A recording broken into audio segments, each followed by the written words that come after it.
Fight Talk TV.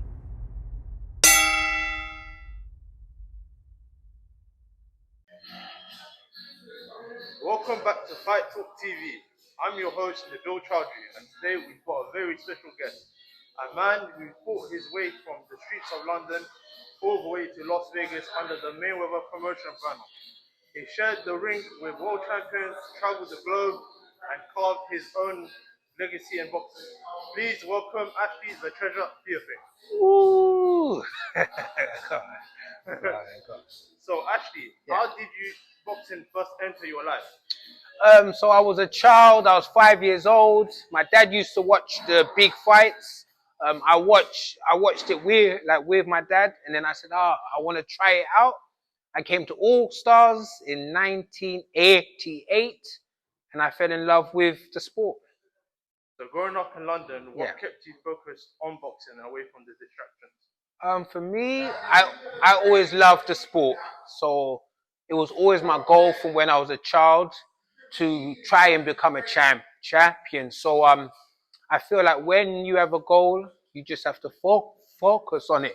So for me, that's what it was. Like that's what I wanted to do, and I always just stay firm in that belief. So even my cousin, like last night, he messaged me and he said that when we were young, whatever I was doing on the day, when it was time to come to the gym, I would leave everyone and I would come to the gym. So that's why So he said he isn't surprised by how my career like turned out because I was always, this is what I want to do. Yeah.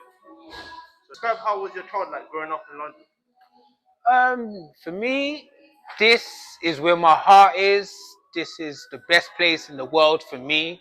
And I just have a lot of childhood like memories that I hold very dear. So hence I have my own like organization now, and I try to help kids. Because for me, when I was a child, I had after school clubs, and I made some of my best friends at these after school clubs. So for me as a child, I wasn't rich or whatever it was. We would be classed as poor, but my memories of my childhood was so much fun. So you don't need to have money to have great experiences in life. Was there a moment early in your career when you thought I could really make it in this game, as far as you can go? So when I was at All Stars, I always remember I was like 15 years old, and there was a coach from Gleason's gym that came here, and out of everyone in the gym, he came to Mr. A and he said that I believe that this guy can be a champion. So he told me, So this is what 95 or 96, and he told me about Gleason's gym. So 10 years have gone by. I've finished my amateur. I've turned pro, and then I wanted to go to New York and go to Gleason's gym because that was the one gym I knew in America, and I heard that all these world champions had been there, and I wanted to go there to see how good I was. So that's when I first believed that I actually was good, when this coach from America came here, and out of everyone in the gym, he came to the head coach and said that he believes that I could go far.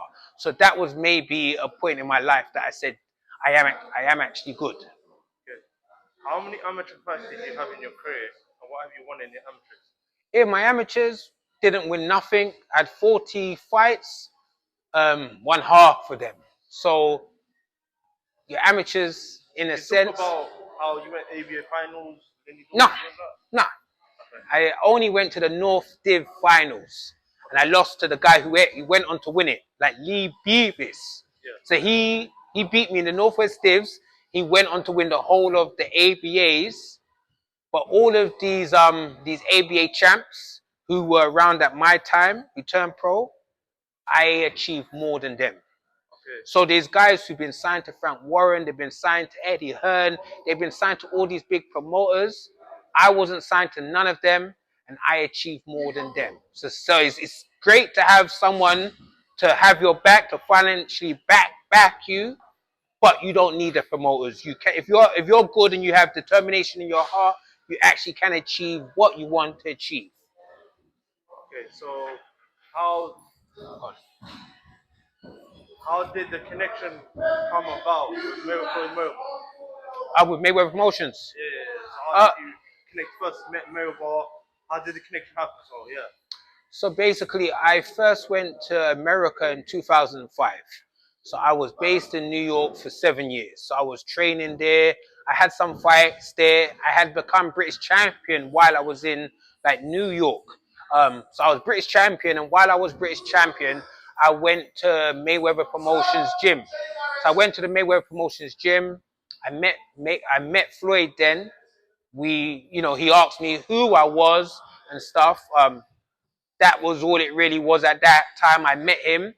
A year goes by, and then no, well, a year goes by. I'm no longer a British champion, so I didn't have a career back in home. There was no promoters that wanted to give me a chance. So I said, you know what? I'm gonna go back to Mayweather Promotions gym to see if Floyd remembers me, if Floyd would give me a chance. So I flew back over there. I was 32 years old, and at this time, my career was over here. So I flew back there. The first day I was there, like Floyd goes, oh, like you come back. So I was like, wow, like he remembered me. A whole year had gone by, and then he remembered me. So I stayed in the gym for like a month, sparred with everyone there, and then Floyd said he wanted to sign me, what he believed that I could become a world champ, and then that was it. So for me, where I lost my British belt, and then Britain had given up hope for me, that I've gone to the Mayweather gym, and then Floyd has seen me train, has seen me spar, and said that I believe in you. So for that again, if one door closes, you go to the other door.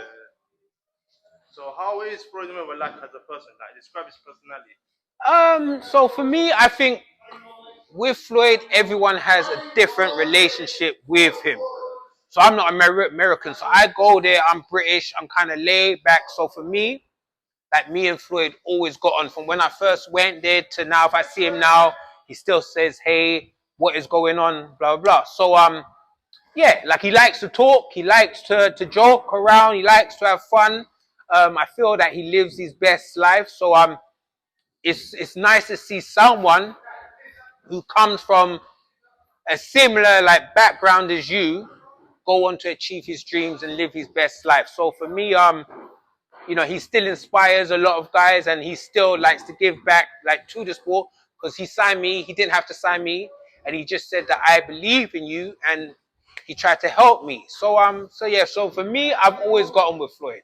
So even now, I still get on with Floyd, and I'm not part of his team or anything. But his whole team, they still see how I am, and they say if I want to stay at their house, I can stay there. So yeah. So the Mayweather Promotions team, they always show me love. Like even now. So what was it like at Mayweather Boxing Club and training like at Mayweather Boxing Club? Any moments that really stood out for you? So for me, when I was in America, like now, British guys are always going over to America.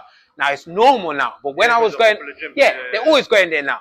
Because Eddie Hearn is there, so it seems like it's easy to go there. But when I was when I was there, no Brits were really there. So I was like the only one there. So it was a big deal. So for me, I would say the landmark like moments for me with Floyd would be the Canelo build-up. And that was very big because I was part of that. I sparred with Floyd. The whole build-up to that was very big. And then I would say when I fought Adrian Broner as well, that was very big because Floyd, from when the first day that he signed me, said that he believed that I could beat him. And Adrian had not lost yet. So he said that he believed I could win and this and that. So it was nice to hear that. Like I'm out with a jog with Floyd, and he just says, that I believe that you could beat like A, B. And I was like, okay. Like, so it was, so where I believed in myself and I got myself that far with believing in myself, it was strange for me to have like someone else like Floyd say that I believe in you and I'm going to help you to achieve those goals. So, yeah, so for me it was very big, and hence I always have love for him because he didn't have to help me. And when I went over there, like Britain had given up on me, but he said I'm gonna give you a chance. So like that was nice. So what did you really learn from being around Floyd, inside and outside the ring? So I would say that hard work, because one thing Like Floyd was mega rich, and he still would work so hard. So watching him work hard, a lot of guys become like world champ and they start to slack. Yeah, they're comfortable. Yeah. Yeah, they're comfortable. He was world champion and he worked very, very hard. So that was inspirational to watch this man. He's a big star and he's in the gym. And when it comes to work time, so everyone would say that he's in the clubs, he goes to run from the club. But when his camp started, he would no longer go to the clubs and he was just focused on that fight. So seeing the hard work, even though there was sometimes he may not have wanted to do interviews, he still done the interviews because he understood that was part of their promotion to making his fight so big. So that was important. So you can even see his life now. Floyd has retired and he's still cool. Like he's still doing signing deals with this person, that person because of his branding. So that's been so watching him doing that gives me know that I can do the same thing. I'm not on the Floyd Mayweather level, but as my cousin said, I'm the first Brit to sign with Floyd Mayweather. Yeah, that's the beginning. Like, you know what I mean? I'm the first one. And even the ones who signed after me, they lasted like a year, or even one or two fights and left. So I'm the only Brit that's done anything with Floyd or to any level. The rest of them, they couldn't. So sometimes a lot of Brits, they can't be away from home. Me, I went there for 12 years. Like, I loved being there. I loved their vibe. But a lot of Brits, they get homesick. Okay, And they want to come. And they want to come back home. Me, I had a goal, and I done what I needed to do to achieve that goal. Most people will not do that. You had 50 plus fights Yeah. and fought around the world. What Yeah. kept you going mentally and physically? You gotta set yourself goals. I had certain goals. Like when I achieved my 40th pro win, I was with Mayweather Promotions. I headlined in Vegas, so that was a big deal because not a lot of Brits again have headlined in Vegas. I did that, and then I was like, you know what?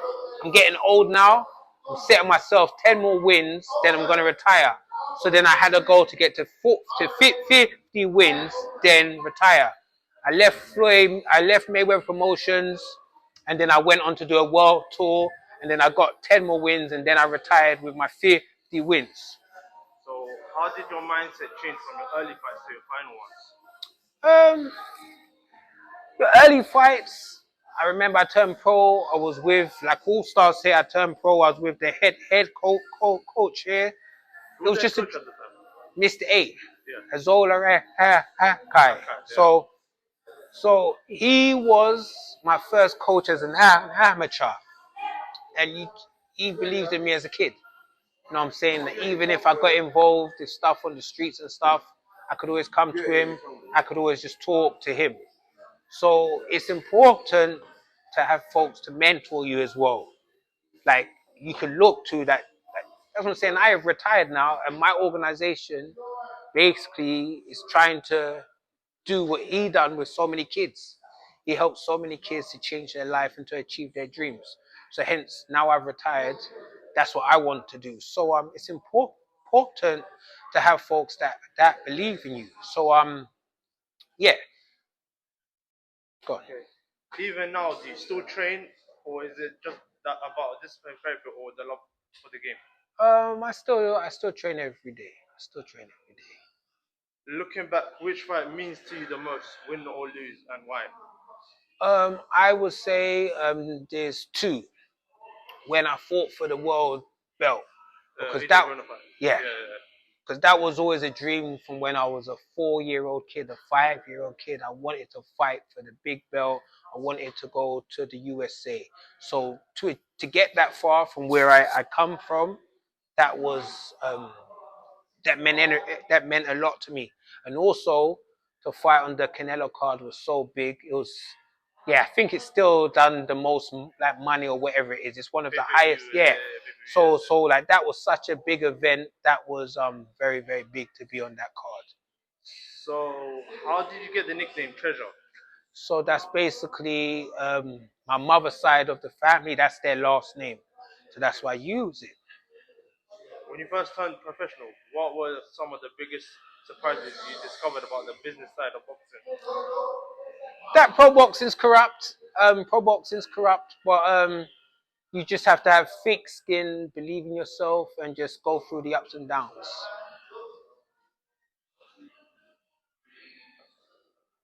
Looking back, do you think fighters should have more power in negotiating TV deals, ticket sales, and sponsorship rights? You can only negotiate how big you are. So if you got power, if you're a big name, then you can do that. But if you're not, you can't. What is the role of managers and advisors in boxing? Do they usually protect their fighter or their money? A lot of them they steal from their guys. So it's important to have a good team around you.